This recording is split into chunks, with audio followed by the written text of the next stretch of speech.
All right, so we're back with Connect Day 2. This is the part of the show you've all been waiting for with the C++ team, or members of the C++ team, which also had announcements yesterday that were pretty profound and excellent, and you can play with them in the latest build of Visual Studio 2015. Please introduce yourself. So I'm Ayman Shukri. I'm the Group Program Manager for the Visual C++ team. Hi, I'm Rong, and I'm a Program Manager on the C++ team as well. I focus on graphics tools for DirectX. My name is Arthur Lagsberg. I'm a development lead for Visual C++ libraries team. Cool. And for those people out there who have used PPL tasks and stuff, look at the face. I participated in the development of that, yes. So let's start off right at the bat. What are some of the top-end announcements you guys made yesterday? So yeah, we announced preview, obviously, to 2015. There are multiple streams or main streams that we had this release. The number one thing, and I believe Ankit from our team spoke about it earlier today as well, is the cross-platform device development. Yep. So in preview, you can be able to have shared C++ code that you can target for Windows and Android as well. So that's one of the major items that we've been working on for the last year, Excellent. at least. In addition, of course, we continue our investments in the C++ conformance. And the preview compiler is one of the most VC conformant compilers. And we'll talk more about it as well, hopefully, today. The other parts as well, one of the main pillars of this release is actually the throughput or compile time improvements. It's one of the things that customers in general have been talking about. With the bloating of the libraries and people's sources actually becoming bigger, it became a bigger problem for us to actually make sure that we actually invest in this area. Absolutely. And we've got a number, very good numbers, ranging from 3x to 10x improvements. Awesome. On the compile time. And as usual as well, we continue investment in our libraries and as well as our compiler backend and code generation, taking advantage of vectorization, new hardware, provide guided optimizations and all this kind of stuff. Cool. Keeping Eric and his team busy. Absolutely. Right on. So let's talk briefly about something I know I'm excited about personally, the awaitable functions. Can you talk through that? Yeah. Thank you, Charles, for asking. This is actually a great question. We actually have a demo right now. Let me go straight to the demo, and I'll explain things as we go. Thank you. This is not rehearsed, by the way. Is it that bad, really? So let's imagine that you are having a function that returns numbers, gives numbers to you asynchronous. Let's say you're reading something from a TCP stream, right? And naturally, this function returns you not a number, but a task of a number, right? And if you want to start reading numbers from that stream and printing them on the screen, the most natural way for you to do it would be to do it like this. You call the function, and then you call get on that function. That blocks the calling thread and retrieves the value out of the task. So this is nice and easy, except that it actually blocks your thread. So if you want to put it in your GUI application, your GUI thread will block, and your user is going to see a spinning donut. If you put it in a server application, then it's not going to scale because you're blocking threads. So this is where you want to use PPL. And PPL is nice and easy to use as long as you're composing things sequentially, right? You have an operation, you want to perform another operation. After that, you call .then. Things are nice and easy. But as soon as you start doing something more complicated, for instance, you're trying to create any kind of iterative structure that's just like a loop, things become a lot more complicated. Look at what I'm doing here. I'm calling, I have a special case for n equals 0. And then every time I need to get a new number, I have to invoke this function recursively, right? This is getting complicated.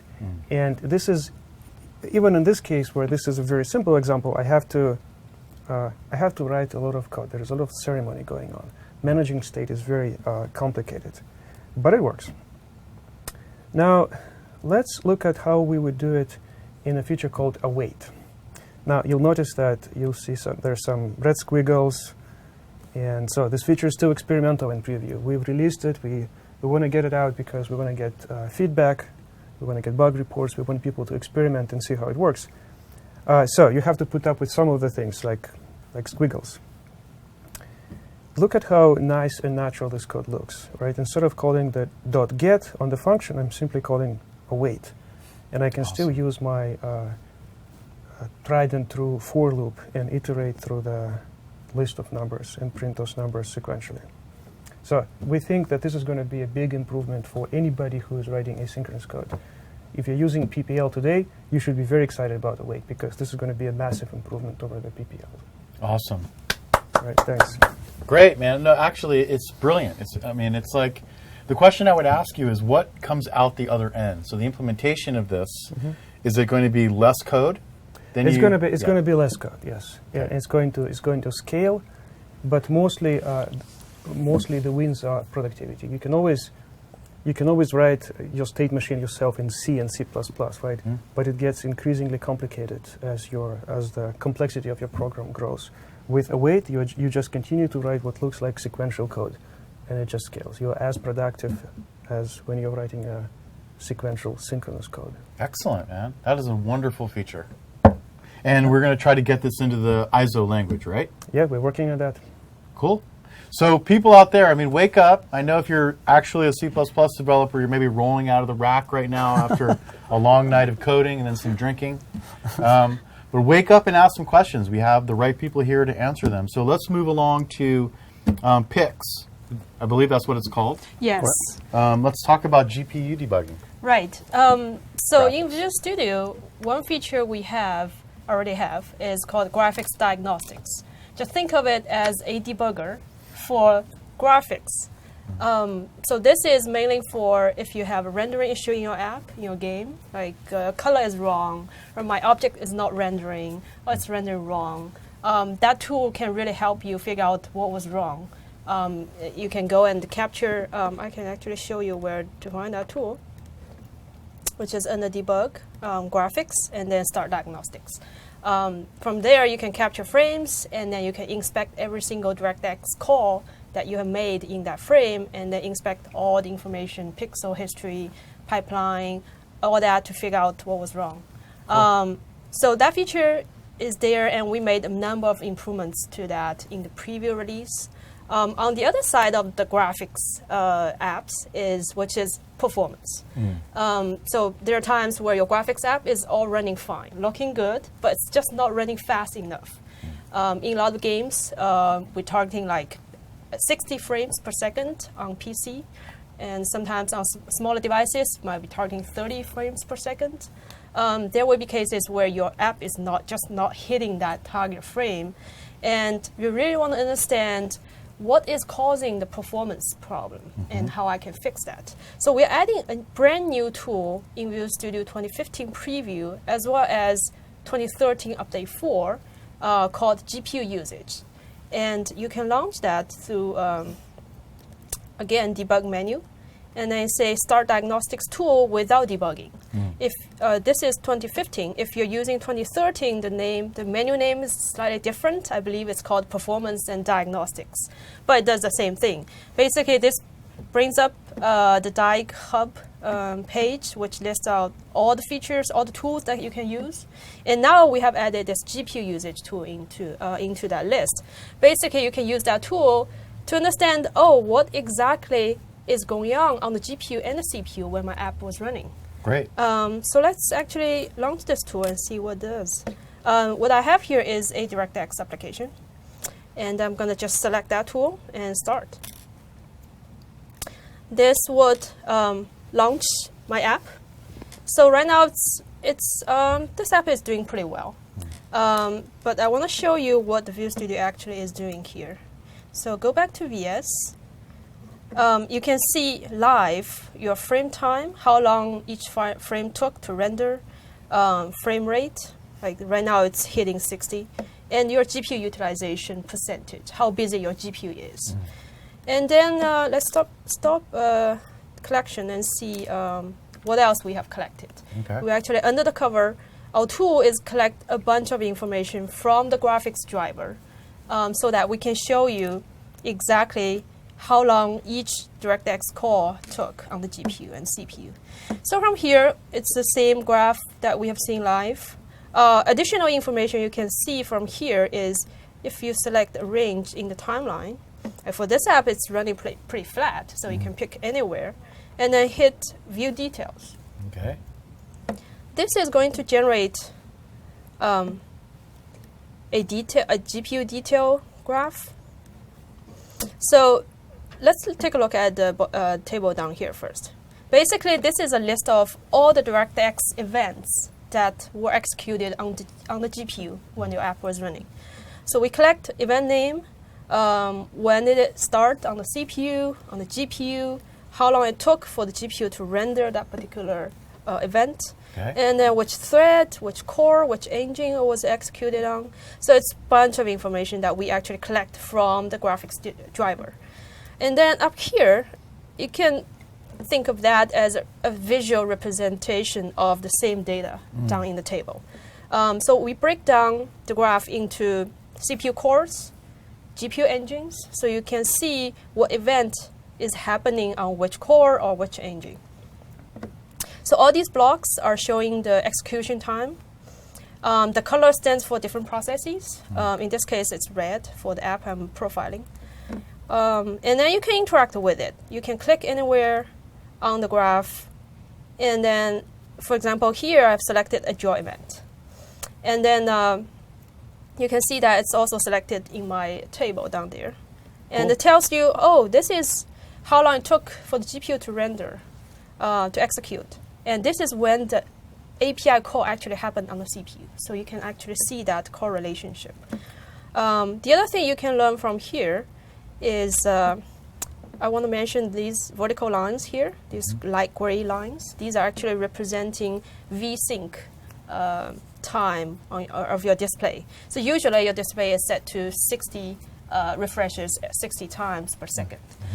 For your app to hit 60 frames per second, basically you have to finish, CPU and GPU both have to finish all the work for each frame within 16.6 milliseconds. That's how much time you have. This is basically what these lines are standing for. Okay. So between these two lines, it is 16 milliseconds. So for all the CPU, GPU work to finish, you can use those lines as a reference point to see, hey, is it my CPU taking too long or is it my GPU taking too long?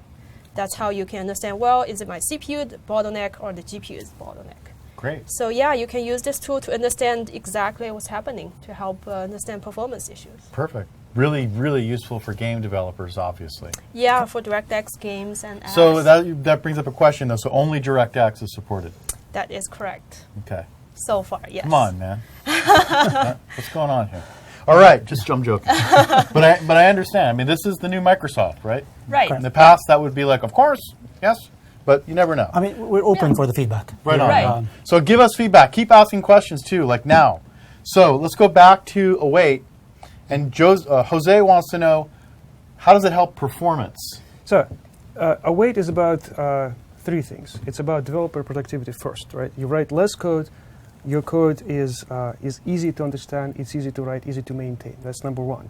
Number two is Await lets you write very scalable code. You can have an application with thousands and millions of pending awaits, and it will continue to scale, right?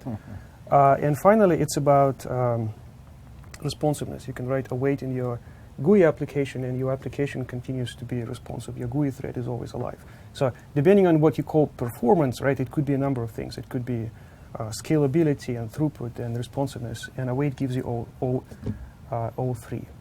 The good thing about Await is that you don't really have to think twice before using it, right? If I use it, right, what's going to be the overhead? Should I really use it? Should I not use it? Just use it.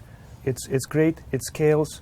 It's very cheap. It's probably as cheap we're as a working as function well. call. I mean, our back-end team, code generation team, is working as well with the Yes. front-end team to make sure that whatever code we generate for it is actually as performant as what's expected from us. Absolutely. Sure. This is a joint project between the compiler, front-end team, libraries, and back-end Yep. team.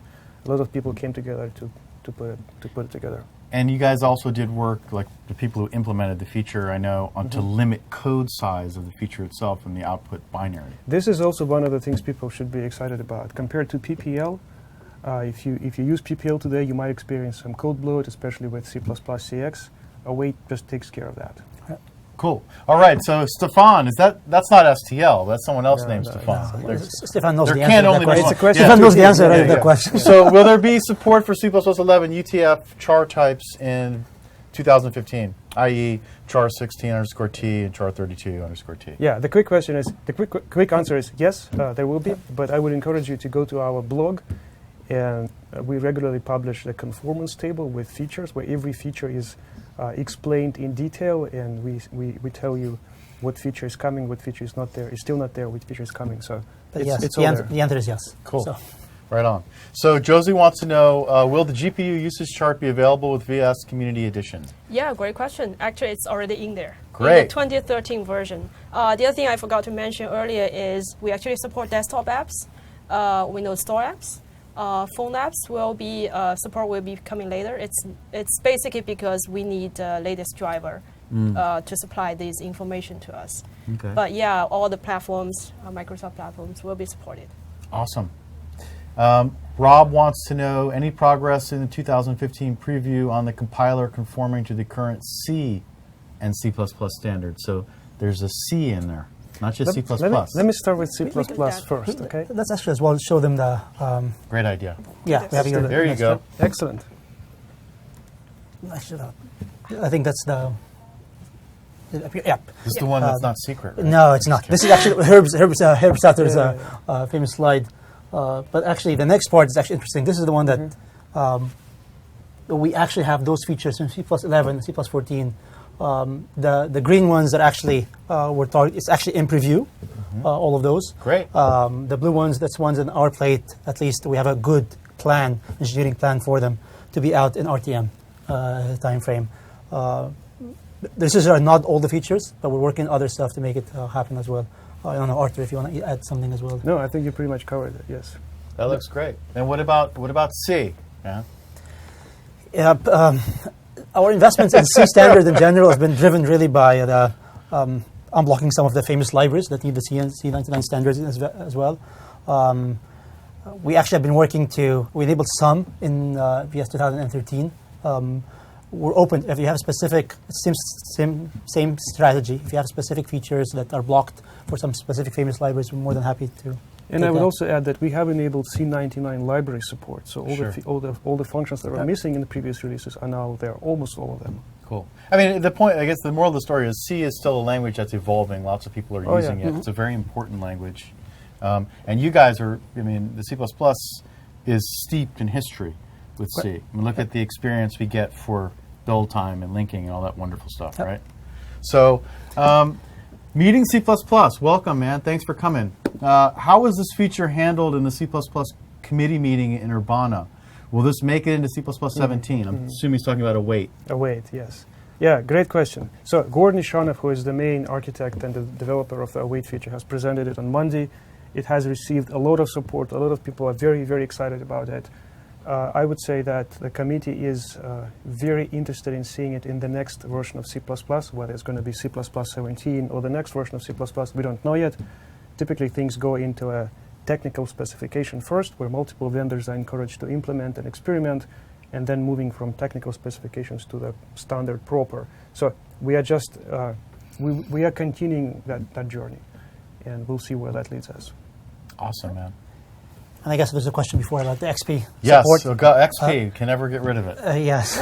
And the answer is yes. In VC 2015, you'll still be able to target Windows XP. Great. So it's in the box. We will have the SDK that for XP that you can actually just change your tool set.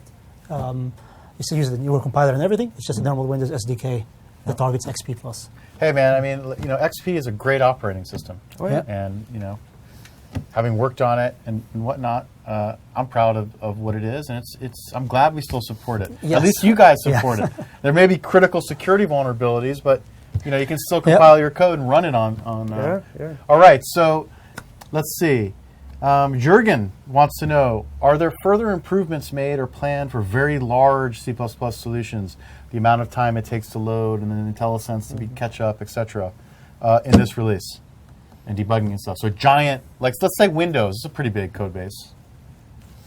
So yeah, so we are doing a number of like ID improvements for scalability for loading bigger C++ projects. We've had actually a number of improvements in load time. especially in IntelliSense as well, Yeah, and IntelliSense as IntelliSense and refactoring as well. We have tons of new features that we've done there. You might want to even show some of this stuff. Yeah. Um, Thank you for asking. Yeah. We actually have a demo we Awesome. can show you Yeah. here. All right. So in 2015 preview, we built in a number of productivity features to help you be even more productive when you're when you write C++ code. So the first feature, let's start with the simple one. I'm going to show you is refactoring rename. So I have a header file here. I don't think we're capturing that. that's Uh, probably- Ow. Live. That's weird. it's actually getting. Are you? it's I don't Oh. think we're capturing it. It's getting the different. Try. Maybe it's extending. Extend. Oh, yeah. Yep. Perfect. Okay, there we go. All right. So I have a header file on the left side, and it's source file on the right side, just to show you. So I have this class called cDemoProjectDoc, and it has a number of functions in there, including serialize. On the CPP side, we have the implementation of that method. We also have other function calls that's using that serialize method. Let's say you want to rename this function to be something else. Now you can just right-click and select rename. You can give it whatever, serialize super. You could also pick different options in here.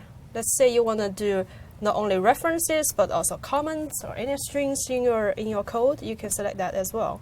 But for now, we're just gonna click OK, and this is gonna populate a preview dialog. This basically shows you, okay, this is a preview of how your code will be changed. So you can navigate through and see if this is really what you want. You can actually toggle each one of them, and if you see something you don't want, you can uncheck that, and we will not make that change for you. If I scroll down all the way, there are comments. We also find that. There are strings in your code. We also find that because we didn't check the options, so they are not checked by default. If I do apply, we can see this has Great. been renamed. Also, we output actually all the changes we have made in your code, so you know what has happened to your code. You can double click to navigate. I believe it's on this side. Now this is actually a function call that's using serialize super. Now Great. that has been renamed as well. So that's rename. Let's go back to you can also undo all the changes at once. If I do Control Z, everything will be gone back to Great. normal. Let me show you some other features in here. So this is a different class. So basically, I have one class called iComputable, and just to resize this a little bit. Here I have 3 functions. These 2 are pure virtual because they don't have any implementations. And iKnown does the same thing. I have 2 pure virtual functions. And then I have this class, which is inheriting from multiple classes, including iComputable and iKnown. And because both of them have pure virtual functions, this class is going to have to implement all of them. Mm-hmm. So instead of you going there and typing every single function, now you can use this feature here called refactor and implement all pure virtuals for this class. Nice. Excellent. And then once we do that, let me show you what has happened. So here in the header file, we add all the declaration in here. And what's showing up here that's embedded is actually a feature called CodePeek. This is showing you what has happened to your CPP file. So you can preview the results in here. And we also have the CPP file open on the other side if that's easier to look at. So we can compare the results. Great. So these are the definitions, these are the declarations. So that's one feature. And the other thing you might want to do is sometimes you want to move all of your definitions into your header file, like doing inline functions. You can actually do that using our new feature called refactor and move definition location. So here I am moving these functions from the source file to header and see what happened. Everything has disappeared on CPP file, but they have been inserted into my header file. See all these functions? They actually have the implementation being in line as well. Great. So these are a few predictive features. The other feature that we have seen a lot of asks for is extract method. That's also a popular ask. So we actually didn't ship that feature in the preview build, but we did ship an extension on VS Gallery that you can download and install on your machine. So let me show you real quick. It's under Tools, Extensions, and Updates. And search for extract. Online. Extract. There you have it. So it was Great. made available yesterday. Feel free to download that and install on your machine. Once you do that, you can now extract anything here. Let's say I have this function, and I have some code in that, and I decide I want to move this code into a different function. I can select all the code and say extract method. Okay. Give it some name. C compute super. Okay, and it's all done. So we added a new function down here, and then we replace it with the new function name. Cool. There you have it. You Very have nice. various refactoring features. You can try it out. Very cool. Great. Great to see that. And of course, in addition to all of that, is for bigger projects as well. We spoke about the build time in general, and I think we've had tremendous improvements. And I'd love actually as well to show here some of the major improvements we've done in build time. Like those are actually real examples of using our new compiler. So we've worked with, for example, some of the internal projects like Epoch and Forza and the VC compiler itself. And this is, for example, this is some of the linker times here. We've had from 10x, 2x, and 3x faster. I mean, we multi-threaded the linker, incremental LTCG. We've done a number of improvements with the PDB writing algorithms. So you should, and we have actually a fully now detailed blog as well about the exact improvements we've done. So Awesome. definitely try it. Let us know. That's one of the main pillars as well for larger projects. Absolutely.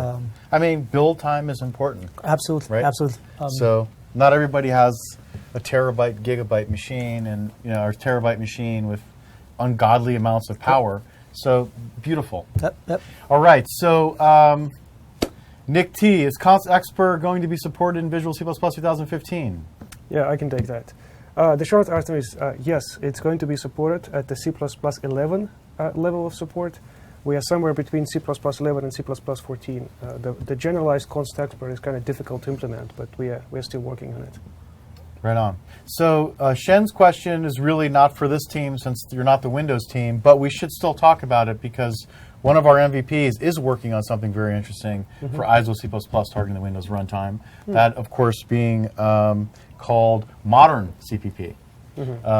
And that's going to enable you not to have to use C++ CX, which, Right on. if all the work is being done by him and is sort of a compiler infrastructure that's not really a compiler. But the moral of the story is, for C++ developers that don't want to use C++ CX, at some point they're not going to have to with this tool that's going to be written by one of our MVPs.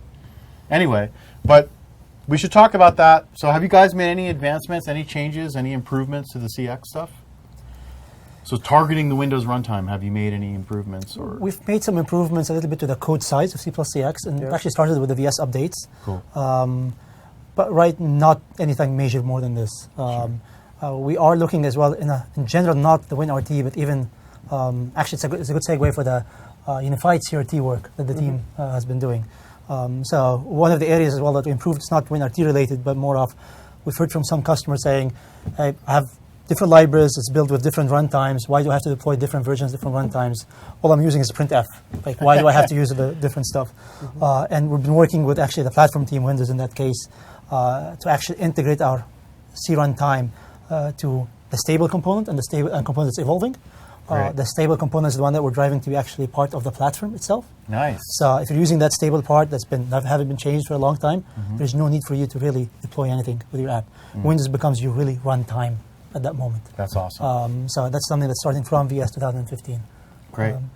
And we're working with the platform to see how we can make it down level as well. So does this mean that, so for example, if I'm writing an app that will target WinRT 8.1, I don't have to include the Visual 2013 C++ runtime package SDE extension in the future?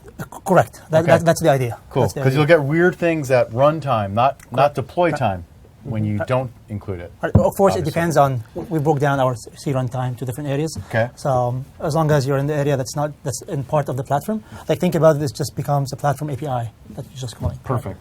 Right on. Johan wants to know, is there any ongoing work on implementing an undefined behavior sanitizer for Visual C++? We don't have a tool called undefined behavior sanitizer, but we approach it from multiple angles, right? We have static analysis tool that can pinpoint places in your code where you potentially are having undefined behavior. We have runtime checks and stuff like that. So, yeah, we are making definitely some efforts in that area. Excellent. Leo, any plan to support code metrics in 2015 native code? Code metrics. So is that more about how many lines and all stuff like this, or? Well, I think in Visual Studio you can right-click Tools, Code Metrics, and then something happens. I actually don't use that tool. Yeah. I don't know, but Yeah, I guess. I don't know. Yeah. To be honest. Sorry, man. Keep the great question. Ask on a blog. Will DirectX be ever open source? Does Microsoft plan this in the future? Again, That's a great question for Windows. yeah. Yeah. Where's Alesh? Knowing where we're at right now, what we've seen, what's happening in .NET framework and stuff, I wouldn't take anything off the plate. That's the new Microsoft. You'll never know. Hey, yeah, absolutely, man. And I guess we're going to be winding down here soon, and at least that's what I've been told by the producer. There's nothing in my ear.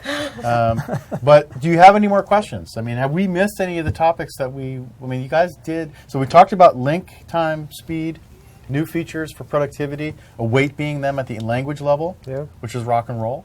I'm sure STL has been busy optimizing and Absolutely. cranking Yes. and fixing bugs. Yes? Absolutely, yeah. Okay. And we've talked earlier about cross-platform mobile development. We've integrated Clang LVM toolset into VS to target Android and hopefully other platforms as well coming. You're still using C1C2, our VC compiler for Windows platforms, and then Clang LVM for non-Microsoft platforms. Sure. And I would also mention one other library that we want to talk about is Casablanca. Casablanca Great. has been a cross-platform library from day one. We supported Windows and Linux from the beginning, and then added support for OS X and iOS and Android. And what's happening in this release is we actually are enabling you to target Android from within Visual Studio. And the latest version of the Casablanca hasn't been released yet. The team is working on it literally as we speak. But check back with our blog in a day or two, and you'll see the latest release where you can actually use it as part of our multi-device development story. Awesome. Excellent. So we have some more time, so we're going to take some more questions. Thanks for asking. Chris wants to know, any plan to support Emscripten in VC++? Essentially translate C++ to JavaScript to run in browser. So I know, don't take it granted from me, but I know there's been discussions in the team. There's been more than once raised.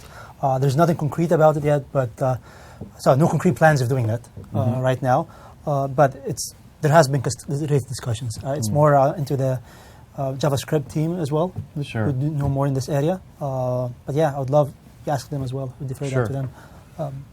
And so Emscripten, of course, for people out there who don't know, that's exactly what it does, right? Takes C++ code and generates ungodly amounts of unreadable JavaScript that is then used. And there's another library that's used. We should talk to the JavaScript team. Yeah. I know those guys are into that idea. Yep. The other thing we haven't mentioned yet, Yes. which is a brand new tool in Visual Studio 2015, which is a memory profiler for native C++ code now. Excellent. So it's also available in the diagnostics hub I showed earlier, where you can find GPU usage tool as well, where you can also see a memory usage tool Great. that you can use to understand, well, are there any objects leaking in my application? Yeah, it's great for desktop apps, store apps. You can try it out and let us know if that So works for that you. brings up an interesting question. So the WinRT API is a native API. Everything's written in C++, in terms of like what you use as a consumer programmer. So if you're using the WebView control, the XAML WebView control, that's implemented in C++. That's a native control that you're then using from your WinRT app. If there's a memory leak or something's happening with the WebView that you're using, can I use the memory profile? And I've written my app in C#, and I'm bringing in all the web the web stuff, the images, the videos, and all that stuff in the JavaScript. I'm noticing some strange memory behavior, and effectively in the native part of the application, which will be what's going on, a lot of it underneath. So can I use the memory profile then to kind of peek and understand what's going on with native memory? We actually have memory tool for all languages, and for C++, for C#, for JavaScript. Depends on which part in your code you want to look at. You should launch different tools. Sure. Like if you know it's C#, it's also called memory usage. Okay. You can launch that. I think JavaScript has a memory consumption tool as well that you can launch separately. Sure. But yeah, it's all covered. It's all covered, except that sometimes it's really hard to figure out if your app isn't native, right? A C# app isn't native, but it uses a heck of a lot of native memory. It Now can. you have a native tool. Got it.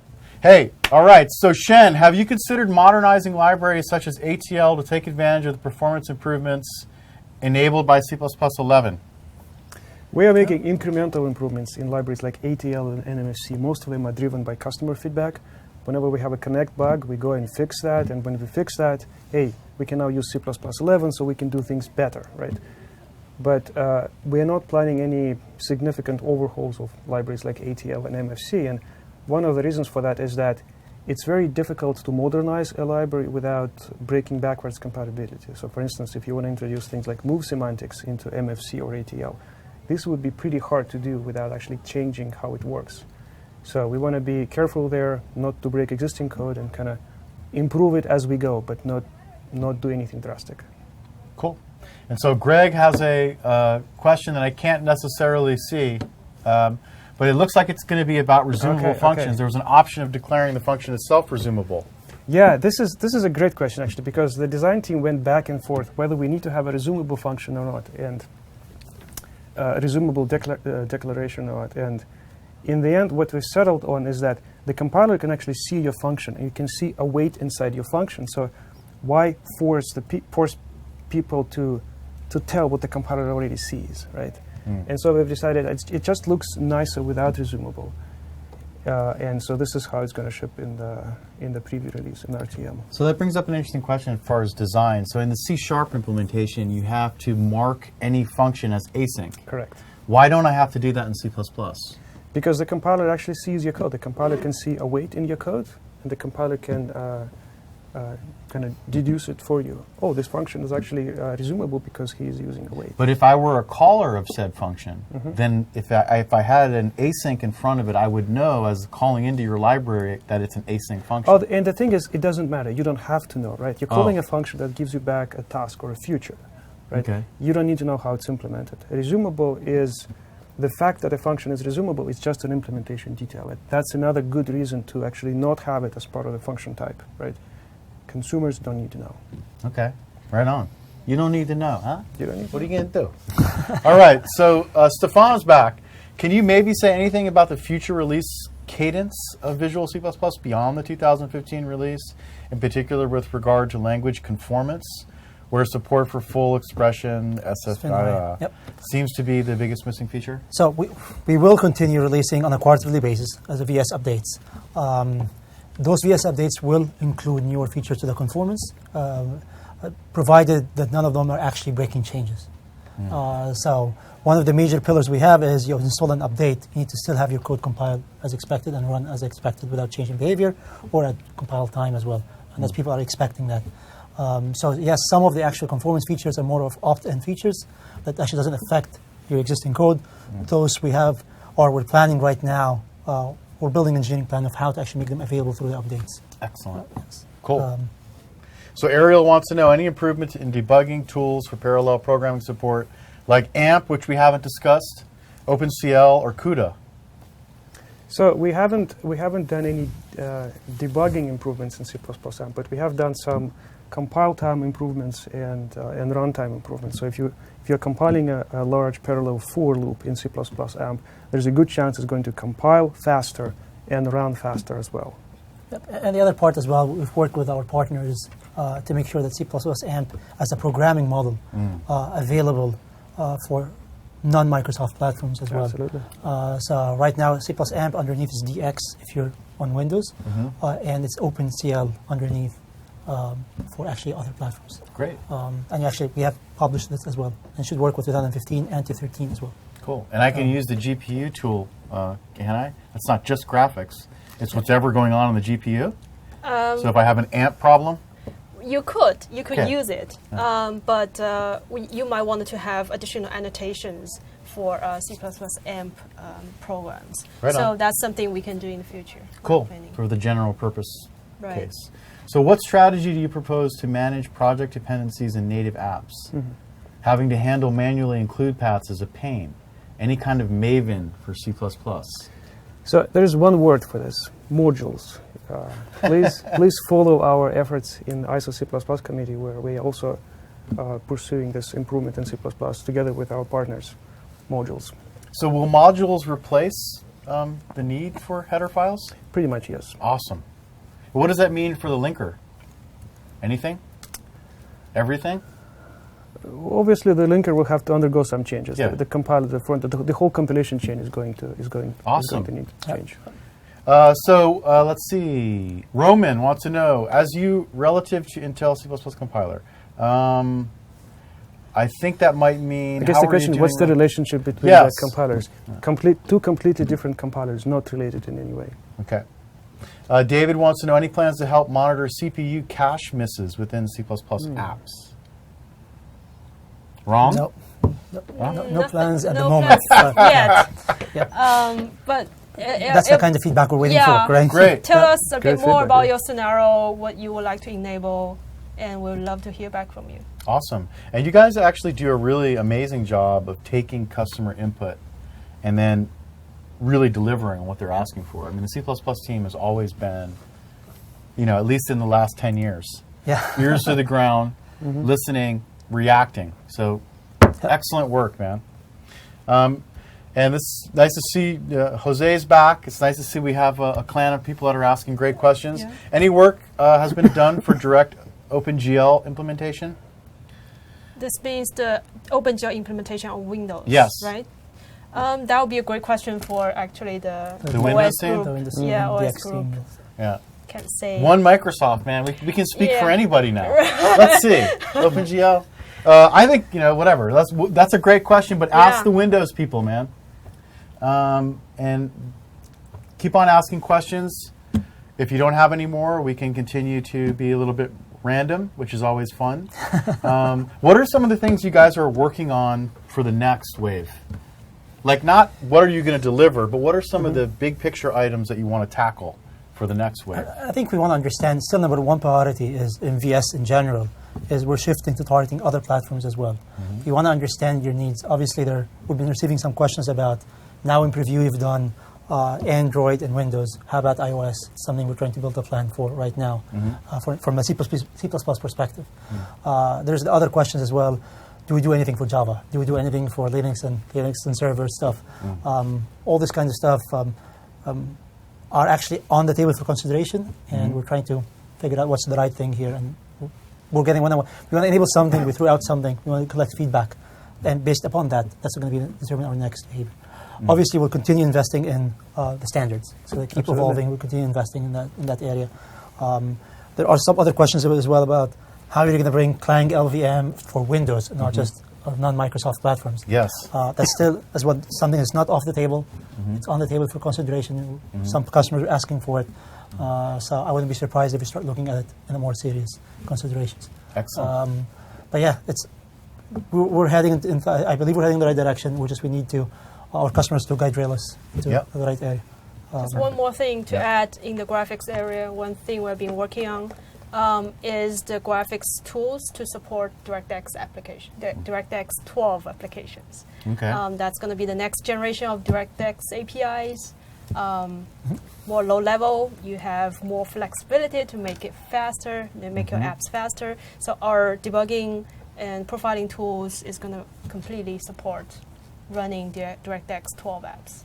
Great. So And that's of gonna course, be next thing. and of course, we will continue to innovate in the language and library space. Things like await, modules is on the horizon. So definitely keep your eyes peeled. Great. I mean, it would be nice to see a day where the legacy of the past can be completely removed from the language perspective Yeah.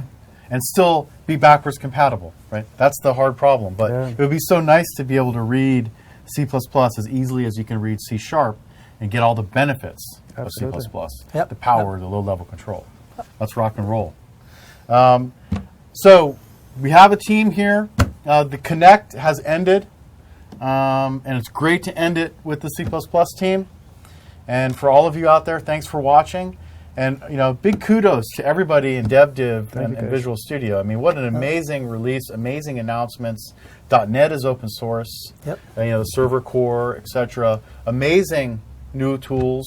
Roslyn is now actually powering the IDE experience for C# and Yep. VB. You guys have done great work.